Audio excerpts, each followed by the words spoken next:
ಆತ್ಮೀಯ ಬಂಧುಗಳೇ, ಶ್ರೀರಾಮಚರಿತಮಾನಸ ಉತ್ತರಕಾಂಡ, ಇದರಿಂದ ಇವತ್ತು ಚೌಪಾಯಿಗಳು ಮತ್ತು ದೋಹೆಯನ್ನು ತಿಳ್ಕೊಳ್ಳೋಣ. ಸೋ ಕುಲ್ ಧನ್ಯ ಉಮಾ ಸುನು ಜಗತ ಪೂಜ್ಯ ಸುಪುನೀತ ಶ್ರೀ ರಘುಬೀರ್ ಪರಾಯಣ ಜೇಹಿ ನರ ಉಪಜ ಬಿನೀತ मति अनुरूप कथामय भाषी यद्यपि प्रथम गुप्त करी राखी तब मन प्रीति देखी अधिकाई तब मैं रघुपति कथा सुनाई यह न कहिय सठही हट सीलही जो मन लाई न सुन हरि लीलही कहिय न लोभिहि क्रोधिहि कामिहि जो न भजई सचराचर स्वामिहि द्विज द्रोहिहि न सुनाइय कबहु सुरपति सरिस होई नृप जबहु राम कथा के तेई अधिकारी जिन्हके सतसंगति अति प्यारी गुरुपद प्रीति नीति रत जेई द्विज सेवक अधिकारी तेई ता कह यह विशेष सुखदाई जाहि ಪ್ರಾಣ ಪ್ರಿಯ ಶ್ರೀ ರಘುರಾಯಿ. ಇವು ಚೌಪಾಯಿಗಳು ಮತ್ತು ದೋಹೆ. ಈಗ ಇದರ ಅರ್ಥವನ್ನು ತಿಳ್ಕೊಳ್ಳೋದಕ್ಕೆ ಪ್ರಯತ್ನ ಮಾಡೋಣ. ತುಳಸಿದಾಸರು ಹೇಳುತ್ತಾರೆ, ಶಿವ ಪಾರ್ವತಿಗೆ ಹರಿಭಕ್ತಿಯ ಬಗ್ಗೆ ಹೇಳ್ತಾ ಇದ್ದಾನೆ.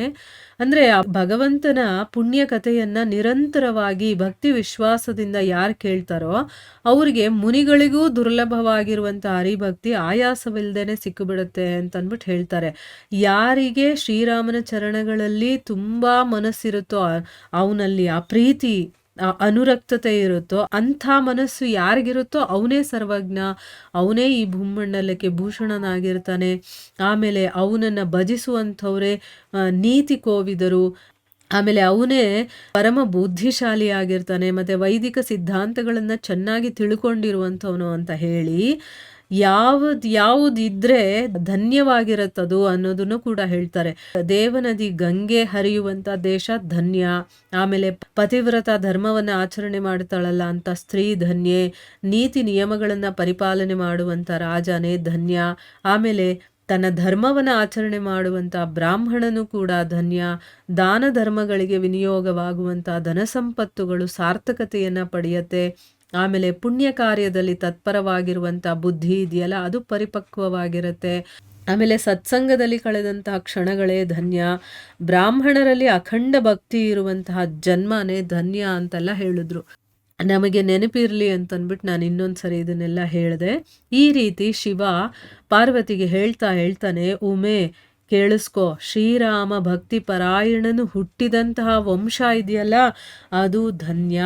ಅದು ಜಗತ್ತಿನಲ್ಲೇ ಪರಮ ಪೂಜ್ಯವು ಅತ್ಯಂತ ಪವಿತ್ರವಾಗಿರುವಂಥದ್ದು. ಅಂದರೆ ಯಾರ ಒಂದು ವಂಶದಲ್ಲಿ ಒಬ್ಬ ರಾಮ ಭಕ್ತ ಇರ್ತಾನೋ ಅಂತ ಒಂದು ವಂಶನೇ ಧನ್ಯ ಅಂತ ಹೇಳ್ತಾ ಇದ್ದಾನೆ ಇಲ್ಲಿ ಶಿವ.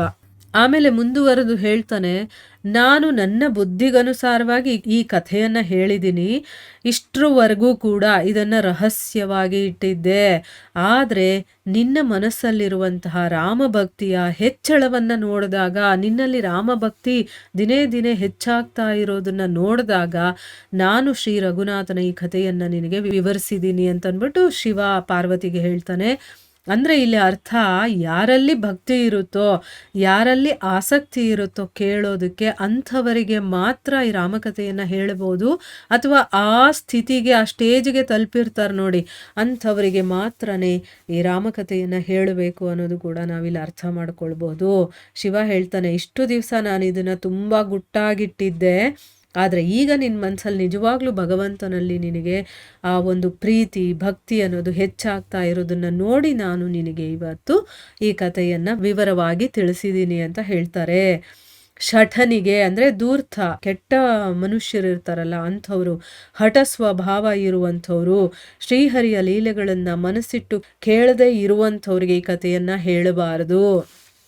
ನೋಡಿ, ಮನಸ್ಸಿಟ್ಟು ಕೇಳದೆ ಇರೋರ್ಗೂ ಈ ಕಥೆನ ಹೇಳಬಾರ್ದು. ಎಲ್ಲೋ ಮನ್ಸಿಟ್ಕೊಂಡು ಏನೋ ಕೆಲಸ ಮಾಡಿಕೊಂಡು ಯಾರ ಬಗ್ಗೆನೋ ಯೋಚನೆ ಮಾಡಿಕೊಂಡು ಅದೆಲ್ಲ ಮಾಡಿದ್ರೆ ಈ ಕಥೆಯನ್ನ ಅಂಥವ್ರಿಗೆ ಹೇಳಲೇಬಾರ್ದು ಅಂತ ಇಲ್ಲಿ ಸ್ವಯಂ ಶಿವ ಪಾರ್ವತಿಗೆ ಹೇಳ್ತಾ ಇದ್ದಾನೆ.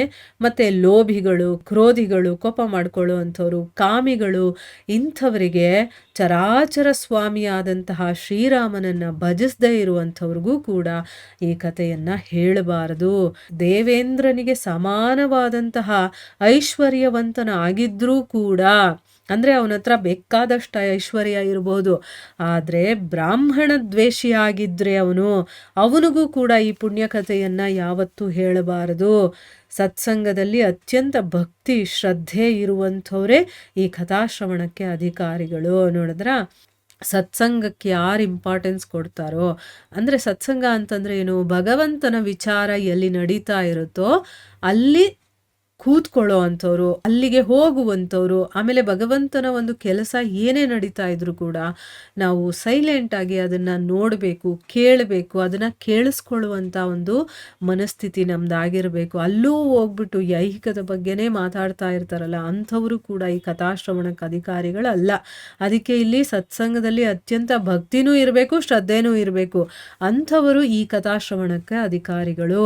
ಆಮೇಲೆ ಗುರುಚರಣಗಳಲ್ಲಿ ಯಾರಿಗೆ ಪ್ರೀತಿ ಇರುತ್ತೋ ಅಂಥವರು, ನೀತಿಪರರು, ಬ್ರಾಹ್ಮಣರ ಸೇವಕರು ಈ ಕಥಾಶ್ರವಣಕ್ಕೆ ಸತ್ಪಾತ್ರರು. ಹಿರಿಯರು, ಗುರುಗಳು ಅನ್ನೋರಲ್ಲಿ ಯಾರಿಗೆ ಪ್ರೀತಿ ಇರುತ್ತೋ ಮತ್ತೆ ಬ್ರಾಹ್ಮಣರ ಸೇವೆಯನ್ನ ಮಾಡುವಂಥವರು ಕೂಡ ಈ ಕಥಾಶ್ರವಣಕ್ಕೆ ಸತ್ಪಾತ್ರರು. ತನ್ನ ಪ್ರಾಣಗಳಂತೆ ಶ್ರೀ ರಘುನಾಥನನ್ನ ಪ್ರೀತಿಸ್ತಾರೆ ನೋಡಿ, ಅವರಿಗೆ ಈ ಚರಿತೆ ಹೆಚ್ಚಿನ ಸುಖವನ್ನ ಕೊಡುತ್ತೆ ಅಂತನ್ಬಿಟ್ಟು ಇಲ್ಲಿ ಶಿವ ಪಾರ್ವತಿಗೆ ಹೇಳ್ತಾ ಇದ್ದಾನೆ. ಇಲ್ಲಿಗೆ ನಾವು ನಿಲ್ಲಿಸೋಣ. ಹರೇ ಕೃಷ್ಣ.